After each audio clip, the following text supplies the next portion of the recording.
이제 우리가 2024년도 마지막 주일을 맞이했죠. 그래서 송년 예배로 지금 드리고 있는데요. 예, 한 해가 지날 때마다 주위 분들로부터 듣는 이야기 중에 하나가 바로 나이가 들수록 시간이 더 빨리 간다라는 말이지 않나 생각해 봅니다. 제가 어렸을 때는요, 그 말이 이해가 되지 않는 부분이 있었어요. 이제 나이가 이제 어렸을 때는 시간이 빨리 갔으면 좋겠고 빨리 어린이 되고 싶잖아요. 그런데 이제 나이가 조금 들었는지 무슨 말인지 좀 알 것 같아요. 네, 좀 이해가 되는 것 같습니다. 그런데 이제 연세가 드시면 이 세월이 빨리 간다라는 것이 단순히 기분 탓만이 아니다라고 해요. 이러한 이슈들, 나이가 들수록 시간이 빨리 간다라는 그런 말 속에 나오는 그런 이슈들이 있으면 꼭 그 이유를 밝히기 위해서 연구하는 사람들이 나오기 마련이잖아요. 그래서 미국 심리학자 피터 맹건 교수라는 분이 20대 젊은 그런 사람들과 60대의 연세 드신 분을 대상으로 해서 한 가지 실험을 했다라고 합니다. 의사는 모든 사람에게 지시를 해요. 3분을 마음속으로 세다가 3분이 되었다라고 생각했을 때 얘기해 주세요 라고 얘기합니다. 이 실험에서 20대는요, 이 3분 안팎으로 해서 3분을 거의 정확하게 맞췄다라고 해요. 그런데 그거에 비해서 이 60대는요, 40초가 더 지난 후에야 3분이 되었다라고 이야기했다라고 합니다. 그러니까 3분 40초의 시간이 딱 걸렸을 그쯤에 3분으로 딱 느꼈다라는 것이죠. 그러니 이 긴 시간을 짧게 느꼈다라고 볼 수 있는 것입니다. 나이가 들면 이 세월이 이렇게 빠르게 지나는 것으로 느껴지는 그 이유로 이 과학자들은 이 신경 전달 물질인 이 도파민 분비량의 변화 때문이다라고 말을 합니다. 도파민이 많이 분비되었을 때는요, 외부에서 오는 이 자극을 빨리빨리 뇌로 전달하는 그런 능력이 있기 때문에 이 외부의 빠른 변화도 인식하는데 그렇게 큰 어려움을 느끼지 않고 빠르게 느끼고 나간다라는 거죠. 큰 어려움을 느끼지 않기 때문에 빠르게 느낍니다. 그런데 나이가 들어서 도파민이 점점 줄어들면서 외부의 감각을 신경으로 신속하게 전달하는 능력이 이제 저하되는 거예요. 그러니까 상대적으로 외부의 환경이 오히려 빠르게 변화된다라고 느끼게 되는 것입니다. 이제 모든 분들이 이렇게 이런 것들을 이제 생각해 보면서 어떻게 느끼던지는 간에 이제 한 해를 이틀 남겨두고 있죠. 내일 모레 지나면 그 다음 2025년도가 됩니다. 이럴 때 우리가 관심을 두어야 하는 것은 시간이 지나면서 우리의 신앙이 더 성숙한 모습으로 변화되는 것인가라는 거죠. 어떤 분들은 이 세월이 흘러도 이 신앙의 변화와 성장 없이 과거의 모습 그대로 답습하는 분들이 있습니다. 그런데 또 어떤 분들은 한 해 지나면서 그 신앙의 모습이 더욱 아름답고 또 견고하게 서가는 분들이 계시죠. 오늘 이 한 해를 마감합니다. 이때에 신앙적으로 어떻게 한 해를 마무리하고 또 새해를 맞을지 우리가 함께 생각해보고 어떻게 나아갈지를 마음에 새기면서 말씀을 보기를 원합니다. 먼저 우리는 이 한 해에 대해서 한 해에 있었던 일들을 돌아보면서 모든 일에 하나님께 감사할 필요가 있습니다. 감사해야만 합니다. 지난 한 해 동안 모두들 다양한 환경과 일들을 경험했죠. 모든 일들이 좋고 또 기쁜 일들만 있기를 원하지만 또 힘들고 어려운 일들을 경험하기 마련이고 그러한 일들을 겪어 나왔습니다. 어떤 분들은 그 어느 때보다도 힘든 때를 지는 분들도 있을 것이에요. 그런데 이러한 일들에 대해서 우리 그리스도인들, 하나님을 믿는 자라는 이 성도들이 가져야 할 태도는 바로 오늘의 말씀처럼 이 감사라는 것입니다. 이 디모데전서 4장 4절에 이렇게 나옵니다. 우리 함께 보도록 할까요? 디모데전서 4장 4절입니다.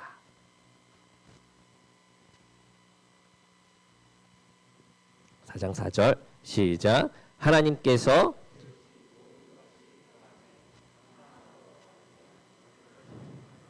아멘. 우리 한 번 더 읽어볼까요? 시작. 하나님께서 지으신 모든 것이 선함에 감사함으로 받으면 버릴 것이 없나니. 아멘. 이 사람들은 각자 이 선의 기준을 가지고 있어요. 그래서 나에게 좋은 것에 대해서는 선하다라고 말을 하지만 그렇지 않으면요 악하다라고 말하게 되는 것이 사람의 심리라는 거죠. 그런데 이 하나님께서 한 해 동안 우리를 위해서 주신 것들을 하나님의 선하심으로 받으면 그것이 감사의 이유가 되어져요. 심지어 우리를 고통스럽게 했던 그 순간들도 하나님의 이 선하신 뜻이 있다라고 여긴다면, 그것을 깨달은다면 그 모든 것들이 버릴 것이 없는 그러한 일이 된다라는 것입니다. 이 하나님은 사람들에게 이렇게 고난을 주시기도 하죠.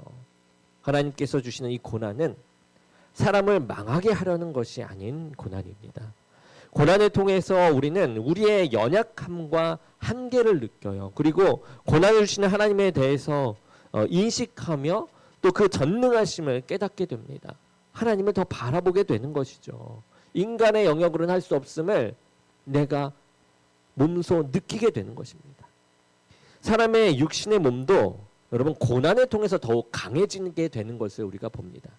우리의 몸을 건강하게 유지하기 위해서 무엇을 합니까, 여러분? 운동하시지 않습니까? 여러분 운동하시죠? 새해에는 더욱더 우리 운동해서 저도 마찬가지입니다. 저에게 하는 말입니다. 네, 운동을 합니다. 여러분 운동이라고 하는 것은 이 몸을 편하게 하는 것이 아니죠. 오히려 몸을 더 힘들게, 더 고단하게, 그러니까 더 큰 저항을 주고 부담을 주면서 이 근육을 단련을 합니다. 그래서 더 강한 모습으로 우리가 성장해 나아가는 것이죠. 헬스장을 다니는 분들의 말을 들어보게 되면요, 헬스장에 가장 사람들이 붐빌 때가 연초라고 합니다. 그때는 헬스장에 있는 이제 운동기구 앞에마다 사람들이 많이 있어서 원하는 운동기구를 이용하기가 너무 힘들다라는 말도 들었어요. 그런데 그것이 이제 오래가지 못한다라고 해요. 조금만 지나게 되면 사람들이 서서히 줄어들고 몇 개월이 지나면 한산해진다라고 합니다. 왜일까요? 여러 가지 이유가 있겠지만 운동을 해서 이 몸을 단련해야 한다라는 것은 알지만 그렇게 하는 것이 힘들고 고통스럽기 때문인 것도 한몫할 것입니다. 그런데 하나님께서는 우리의 삶에 내가 감당할 수 없는 그 시험과 고난을 주셔서 어쩔 수 없이 하나님을 더욱 의지하면서 살아가도록 훈련을 시키세요. 그래서 환경의 어려움을 주심으로 인해서 환경의 지배를 받지 않게 하고 또 하나님의 말씀으로 환경의 어려움을 극복할 수 있도록 능력을 주시는 것입니다. 전에는 이 감정의 지배를 받아서 우리가 믿음의 흔들림이 있었다면 이젠 연단을 통해서 웬만한 일에는 감정의 흔들림이 없이 하나님의 말씀대로 살아갈 수 있도록 하시는 그분이 바로 하나님이신 것이죠. 그래서 이 전에는 10kg과 같은 이 삶의 고난에도 감당하기 힘들어서 흔들렸다면 이제 연단을 통해서 웬만한 무게는 이제 거뜬하게 감당할 그런 믿음으로 성장하게 되는 것입니다. 그리고 한 해 동안 이 고난을 생각하면서 우리가 감사해야 하는 것은요, 하나님께서 이 고난을 주시면서 또한 그것을 감당할 만한 힘도 우리에게 주셨다라는 것이에요. 주신다라는 것이고 주셨다라는 것입니다. 이 고린도전서 10장 13절의 말씀입니다. 우리 유명한 말이고 우리가 잘 알고 있는 말씀입니다. 우리 함께 읽어보도록 하겠습니다. 시작. 사람이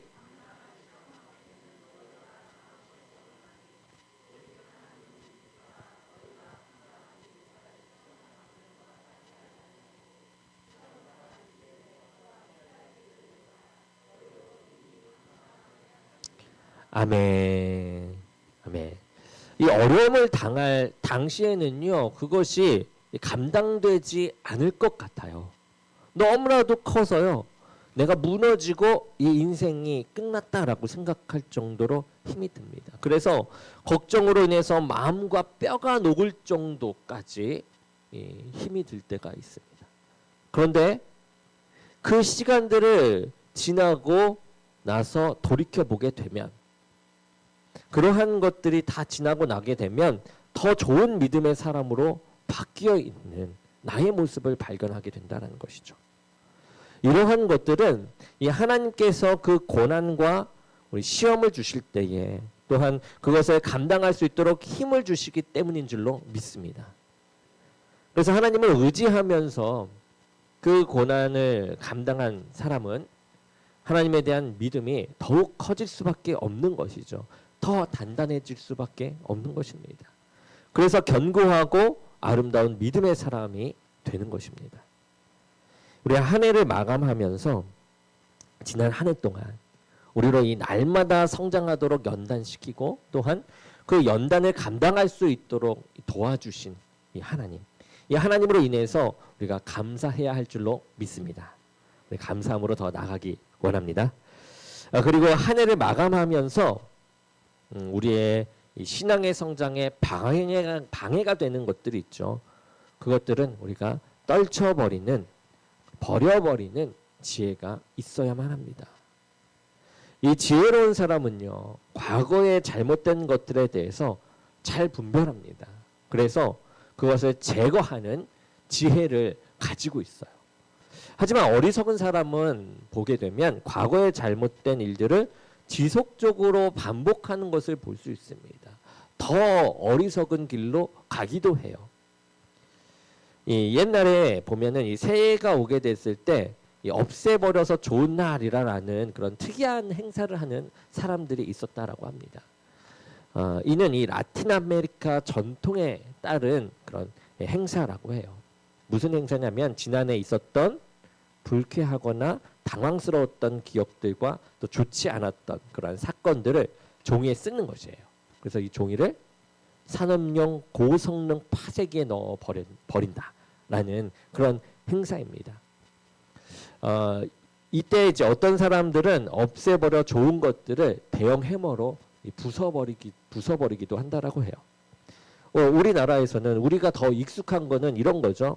우리도 종이에 좋지 않은 기억들과 일들을 씁니다. 그리고 이것을 우리는 촛불에 태우거나 이렇게 태우는 일들을 하는 것을 해보신 적이 있으시죠? 이와 비슷한 일인 것 같아요. 과거에 있었던 이렇게 좋지 않았던 일들에 이제는 얽매이지 않겠다. 그런 마음을, 그런 강한 의지를 담아서 이렇게 다 태워버리는 거죠. 그래서 과거에 좋지 않았던 기억들을 부숴버리고 태워버리는 그러한 행사를 하는 것입니다. 하나님께서는 우리에게 이 모든 것을 선함으로 주셨어요. 그런데 하나님이 그것을 모두 선함으로 반응하는 것, 사람들이 그것을 모두 선함으로 반응하는 것은 아닙니다. 선함으로 주신 그 모든 것들을, 하나님께서 주신 모든 것들을 사람들은 다 선함으로 반응하진 않는다는 거예요. 그래서 때로는 서로의 감정이 상하고 상처가 되기도 해요. 때로 섭섭하고 좋지 않은 감정이 남아있게 되고 그것에 지배를 받을 때가 있게 됩니다. 그런데 그런 것들의 영향으로 인해서 이 신앙이 성장하지 않고 정체하는 경우도 있어요. 그런데 그것들을 잘 떨쳐버릴 때, 그것들을 버려버릴 때 우리는 좋은 믿음의 사람으로 지속적으로 성장해 나아갈 수 있는 것입니다. 오늘 말씀을 보게 되면 예수님께서 제자들을 각 마을로 파송하세요.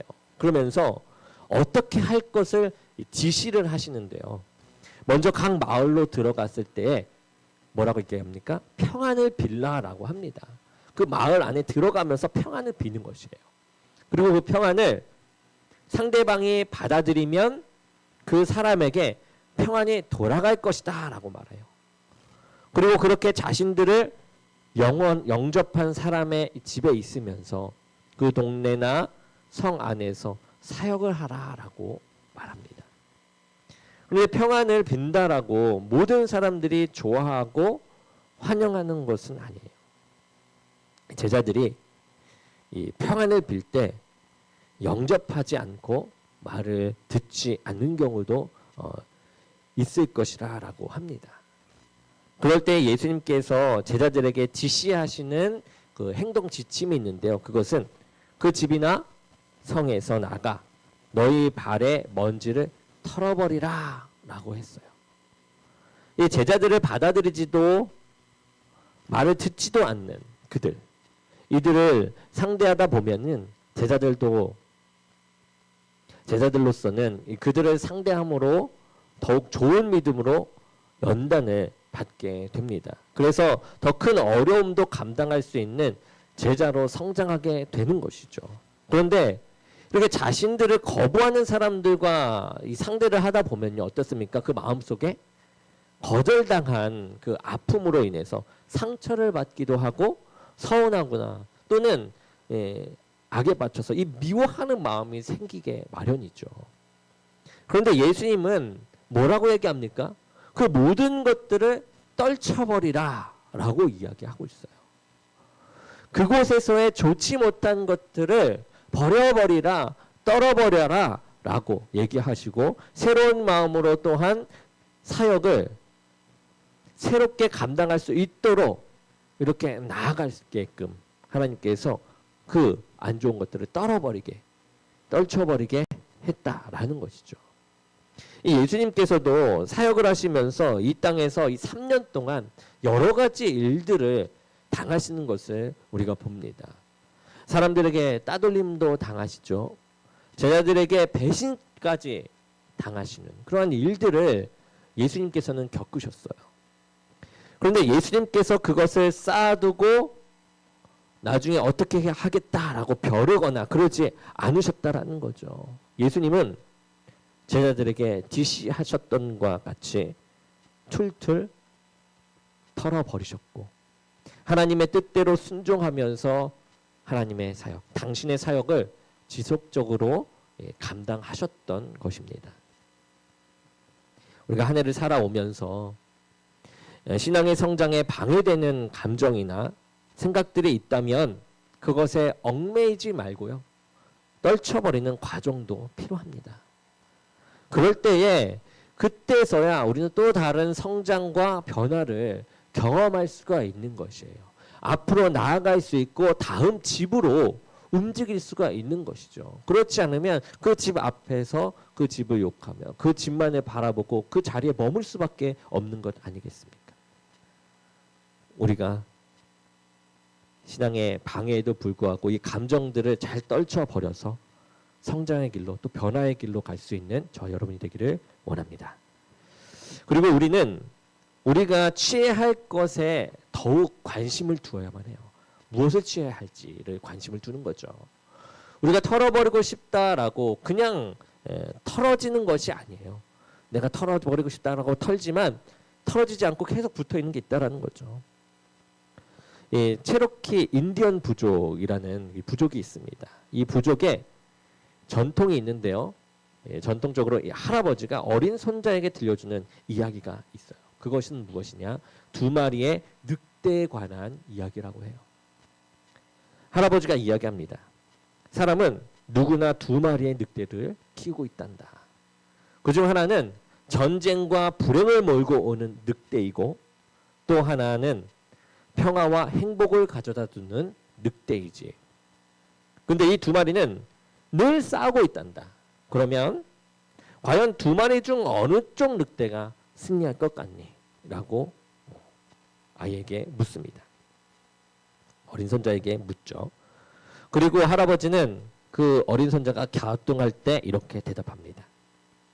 승리하는 늑대는 그 사람이 관심을 가지고 밥을 많이 주는 늑대가 이긴단다 라고 이야기해줘요. 이 사람들은 우리가 지속적으로 관심을 두는 것에 의해서 지배를 받게 되어 있습니다. 아무리 이 평화와 행복을 원하지만 지속적으로 전쟁과 불행에 관심을 두게 되면 그것에 영향을 받을 수밖에 없다라는 것이에요. 우리는 하나님이 원하시지 않는 것에 대해서 외면하고 하나님께서 원하시는 일에 더욱 집중해 나갈 필요가 있습니다. 우리가 한 해를 살아오면서 때로는 미워하는 감정, 또 서운해하는 감정들 속에서 아파하고 또 힘들어할 때도 있었을 것이에요. 가정 안에서, 또 교회 안에서, 또 직장 안에서. 이러한 일들은 비일비재하게 경험되는 것이죠. 그런데 어떤 이들은요, 부정적인 감정에 집중하는 것이에요. 그래서 그것이 더욱 커지게 되는 경우도 있습니다. 우리가 털어버려야 할 것을 오히려 더 키우고 있다라는 것이죠. 우리가 털어버리기 위해서는 우리가 키워야 할 것에 더욱 관심을 두어야만 하는 것입니다. 무엇을 키워야 할지. 그럴 때 도리어 상대방을 어떻게 더욱 사랑할 수 있을까에, 말씀대로 살아갈 수 있을까에 관심을 두며 연구해보는 우리가 되기를 원합니다. 우리의 관심을 부정적이고 비신앙적인 것에 대해서 더욱 먹이를 주게 되면 그것에 영향을 받게 되죠. 그런데 그렇게 영향을 받는 것이 아니라 도리어 하나님을 믿는 그런 신앙적이고 영적인 것에 관심을 두며 나아가기 원합니다. 하나님께서는 사람들의 이 불순종과 죄의 모습이 있지만 하나님은 사람들이 하나님께 대하는 이 불순종과 죄의 모습을 보면서 그것에 집착해서 곱씹으면서 바라보지 않으셨어요. 도리어 하나님은 그러한 죄인들을 어떻게 사랑할까에 대해서 관심을 두면서 우리를 바라보셨다라는 것입니다.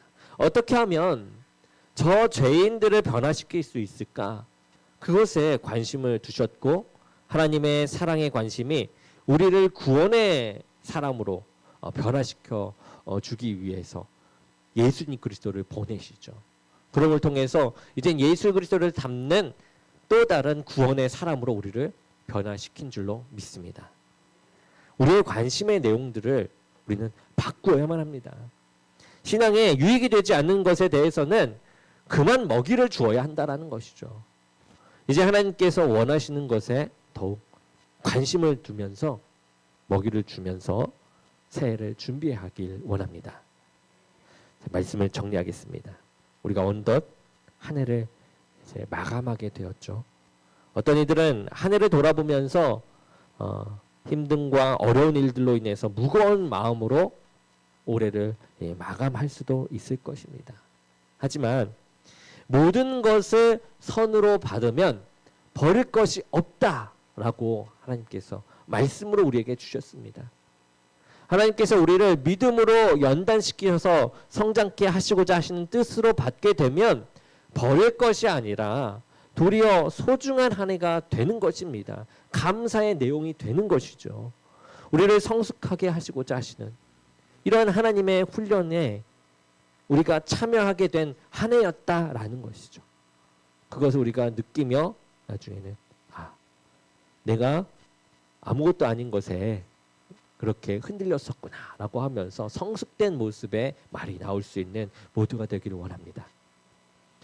이러한 고난을 받을 때 하나님께서 이러한 고난을 주실 정도로 나의 믿음을 인정해 주시는구나라고 생각할 수 있다면 여러분 도리어 감사와 기쁨이 될 것입니다. 그리고 하나님의 말씀대로 살아가는데 방해되는 이 감정이나 생각들에 얽매여서 또 다른 한 해를 시작한다면 그것은 너무나도 안타까운 일이죠. 하나님의 뜻을 이루기에 잘못된 방해가 되는 그런 습관들을 우리는 버려야만 합니다. 그러기 위해서 우리의 관심을 어디에 둡니까? 신앙에 유익이 되는 그 일에 관심을 두는 것이죠. 그리고 그것에 집중할 수 있어야만 합니다.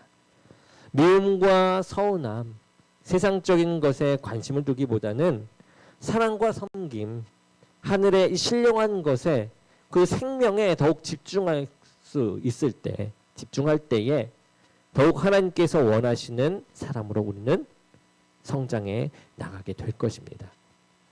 하나님은 올해보다도 다음 해에 더욱 성장한 믿음으로 변화되기를 우리에게 원하고 계십니다. 또 하나님의 뜻에 관심을 두고 또한 하나님이 주시는 그 모든 것을 우리가 선함으로 받음으로 좋은 믿음의 성장에 있는 한 해, 그리고 그 가운데 하나님께서 부어주시는 은혜를 받는 한 해가 되기를, 그런 것을 준비해 나아갈 수 있고 맞이할 수 있는 한 해가 되기를 주님의 이름으로 간절히 축원합니다.